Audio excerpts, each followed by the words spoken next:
આપ સર્વોને હેતપૂર્વક જય શ્રી સ્વામિનારાયણ।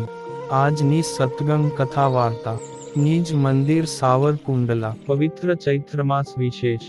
આજની સત્સંગ વાર્તામાં આપણે એકાદશી વ્રત કથા અંતર્ગત ચૈત્ર વદ વરુથીની એકાદશીનું વ્રત વિધિ અને મહાત્મ્ય સાંભળશું।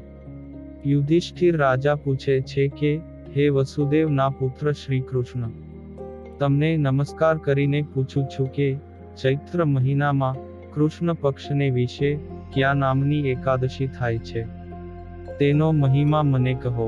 ત્યારે ભગવાન શ્રી કૃષ્ણ બોલ્યા જે હે યુધિષ્ઠિર રાજા, ચૈત્ર મહિનાના કૃષ્ણ પક્ષની વરુથીની નામે એકાદશી આ લોક તથા પરલોકને વિશે સૌભાગ્ય દેનારી છે। વળી વરુથીની એકાદશીનું વ્રત કરવાથી પાપનો નાશ થઈને સદાય સુખ અને સૌભાગ્યની પ્રાપ્તિ થાય છે। ખરાબ ભાગ્યવાળી જે સ્ત્રી આ વ્રત કરે તે સૌભાગ્યને પામે છે। આ વરુથીની એકાદશી સર્વ લોકોને ભોગ દેનારી, મોક્ષ આપનારી, સર્વ પાપને હરનારી અને ગર્ભવાસને ટાળનારી છે। વળી આ એકાદશીના વ્રતથી જે માંધાતા રાજા તે સ્વર્ગમાં ગયા છે। એ ઉપરાંત આ વરુથીની એકાદશીના વ્રતથી ધુંધુમાર વગેરે ઘણાંક રાજાઓ પણ સ્વર્ગને પામ્યા છે। તેમજ સાક્ષાત ભગવાન શિવજી બ્રહ્માજીના કપાળથી છૂટ્યા છે। 10,000 વર્ષ સુધી તપ કરવાથી માણસને જે ફળ પ્રાપ્ત થાય તે જ ફળ માણસને વરુથીની એકાદશીનું વ્રત કરવાથી પ્રાપ્ત થાય છે।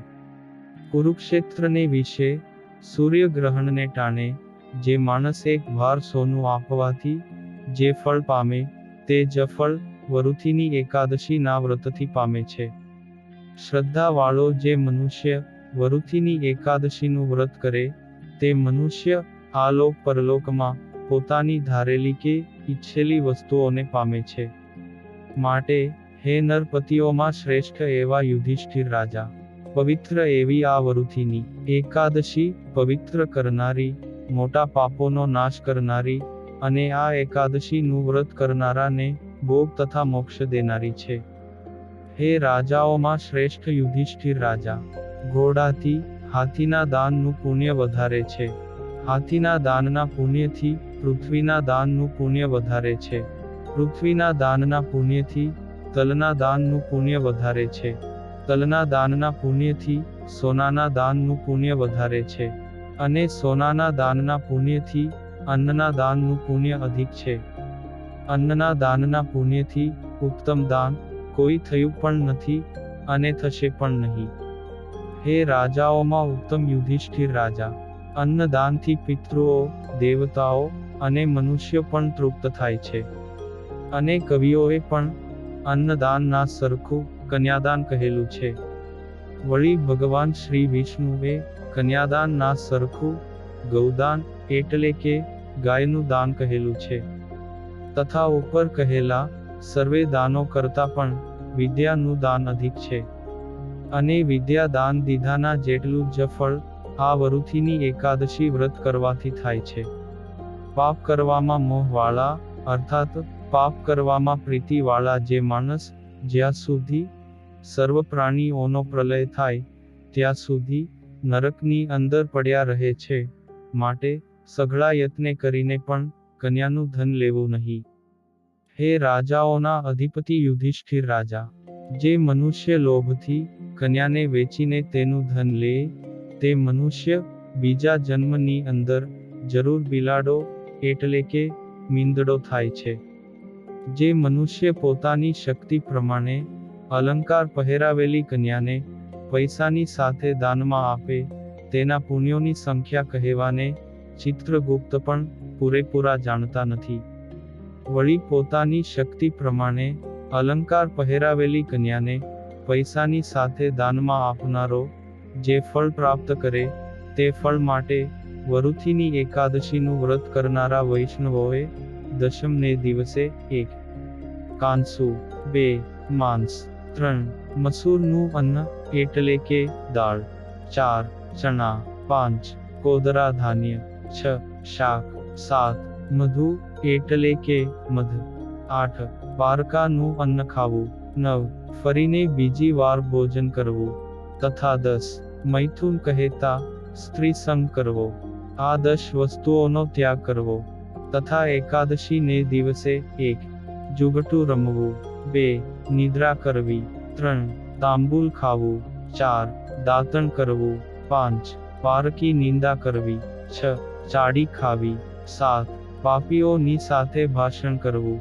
8. ક્રોધ કરવો. 9. ખોટું બોલવું. આ 9 વાનાઓનો ત્યાગ કરવો.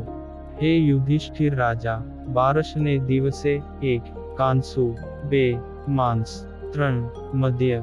4. ખોટું બોલવું. 5. કસરત કરવી. 6. મહેનત કરવી. 7. ફરી પાછું બીજી વાર જમવું. 8. મૈથુન એટલે કે સ્ત્રી સંગ કરવો. 9. ક્ષૌર એટલે કે હજામત કરાવવી. 10. તેલ ખાવું. અને 11. પારકું અન્ન ખાવું. આ 11 વસ્તુઓનો ત્યાગ કરવો. આ પ્રમાણે વિધિપૂર્વક જે મનુષ્ય વરુથીની એકાદશી કરે તેના સર્વ પાપોનો ક્ષય થાય છે. અને અંતે વરુથીની એકાદશી ના પ્રભાવથી અક્ષય ગતિને પામે છે.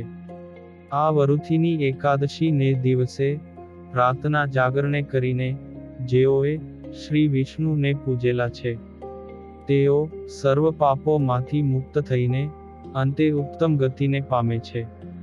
તેથી હે ધર્મરાજા, સૂર્યપુત્ર યમ રાજાથી ડરનારા અને પાપોથી ડરનારા મનુષ્યોએ પૂર્ણ યત્નોથી વરુથીની એકાદશીનું વ્રત કરવું.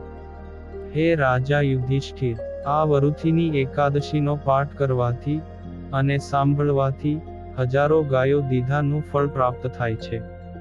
તથા આ એકાદશી વ્રત કરવાથી સર્વ પ્રકારના પાપોમાંથી મુક્ત થઈને અંતે શ્રી વિષ્ણુ ભગવાનના લોકમાં જાય છે. આ પ્રમાણે શ્રી ભવિષ્યોત્તર પુરાણને વિશે ચૈત્ર મહિનાના કૃષ્ણ પક્ષની વરુથીની નામની એકાદશીનું મહાત્મ્ય સંપૂર્ણ. અને હવે પછીની કથા વાર્તા આપણે આગળના ભાગમાં સાંભળશું. અત્યારે આપ સર્વોને ભાવથી જય શ્રી સ્વામિનારાયણ.